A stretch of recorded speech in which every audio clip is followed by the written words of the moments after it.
Di sini Nabi kita Muhammad sallallahu alaihi wasallam sabdakan, "Lau uhdiya ilayya qura'un lagabiltu." Andaikan orang memberikan saya hadiah qura'. Qura' itu apa? Di sini ada beberapa arti. Artinya kaki kambing yang bagian paling bawah, yang tipis, ya.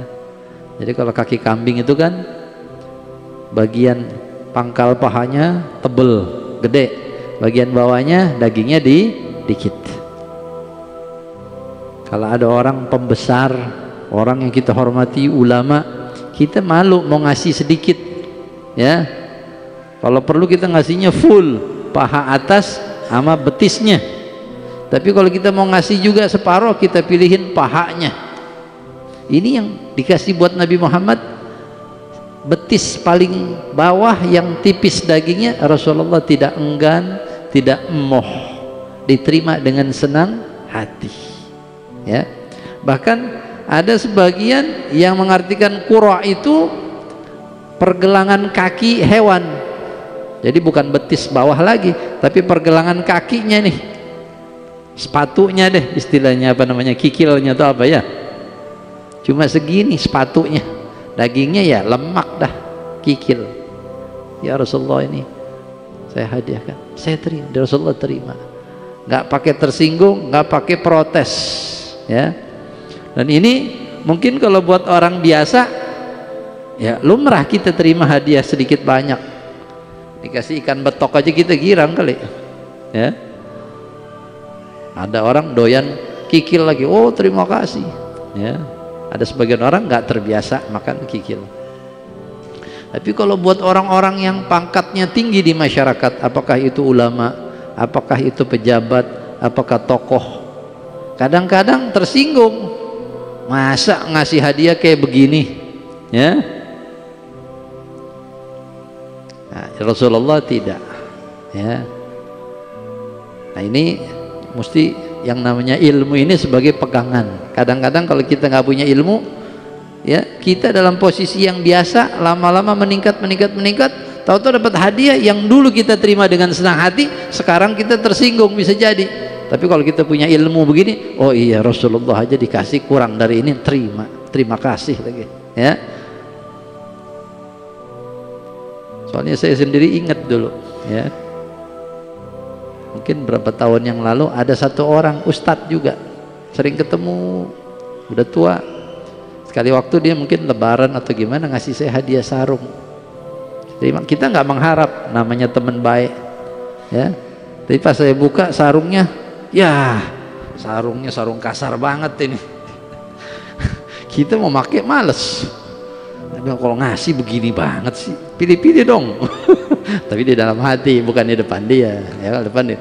Tapi intinya ini sifat yang salah, ya, sifat yang salah. Artinya Rasulullah mencontohkan kepada kita untuk bersifat tawadhu, ya, untuk menerima hadiah apapun juga.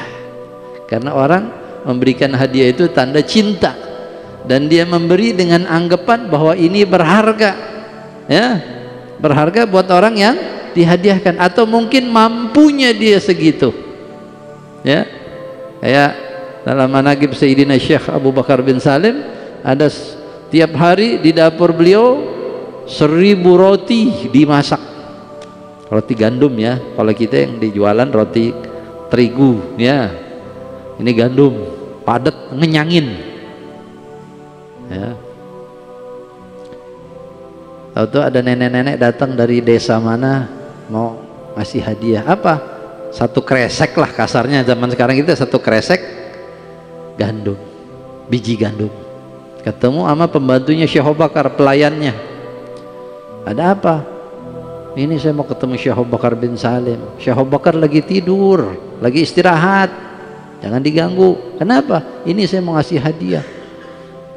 Si pembantu ini tersinggung, ente kalau mau ngasih hadiah yang bener kasarnya, ya, ini bahasa saya nih. Ini tiap hari Syekh Abu Bakar bin Salim di dapurnya 1000 roti dimasak buat tamu. Apa artinya gandum segini? Bos ente mau nyuruh anak kasih tahu Syekh, bangunin dia kasarnya untuk ketemuin ente, ya. Hancur tuh hati si ibu-ibu tua itu, ya, namanya orang kecil. Dan Syekh Abu Bakar bin Salim wali Allah, dikasyafkan oleh Allah apa yang terjadi di bawah ini, ya. Maka buru-buru beliau dari atas turun. Ada apa? Ini Syekh Abu Bakar nih, nenek-nenek.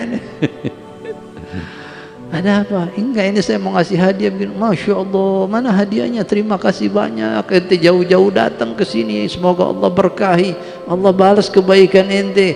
Insya Allah, ya. Wah, disenengin. Sampai si ibu-ibu itu, nenek-nenek itu seneng girang, bisa pulang. Habis itu Syekh Abu Bakar nasihatin, lain kali nggak boleh begini. Jangan ngancurin hati orang. Dia datang dengan niat baik, ya. Jangan lihat banyak kecilnya. Man lam yashkuril qalil lam yashkur alal katsir. Kalau orang tidak mensyukuri yang sedikit, tidak akan bersyukur kepada yang banyak, ya. Kalau tidak mensyukur yang kecil, yang banyak nggak datang, ya. Nah ini teorinya, ya. Prakteknya ya kita kadang-kadang gagal. Ketika disodorin kayak saya cerita tadi, gagal. Kenapa? Ya itu mungkin karena ilmunya udah lupa, ya. Makanya namanya ilmu itu penyakitnya lupa, harus diingat. Kita pun nggak boleh sebosan-bosan hadir majlis. Saya udah pernah dengar nih, sering disebutin. Jangan. Kenapa? Itu menguatkan kita punya ilmu, ya. Yang namanya penuntut ilmu, ulama katakan dia tidak bosan mendengar ilmu yang sama 1000 kali. Dia tetap seolah-olah baru pertama kali mendengarnya. Kalau banyak, saya udah pernah dengar, udah 2 kali 3 kali, males, ada lagi, itu mulu, ya. Yang namanya ilmu, selain ilmu dan diingatkan masalah-masalah yang kita sudah tahu, juga bukan sekedar ilmu, tapi turunnya rahmat di majelis itu, hadirnya para malaikat-malaikat pembawa rahmat Allah, begitu juga pandangan rahmat Allah kepada orang yang hadir di majelis ta'lim. Dan hadirnya kita dilaporkan ke hadratun Nabi Muhammad sallallahu alaihi wasallam.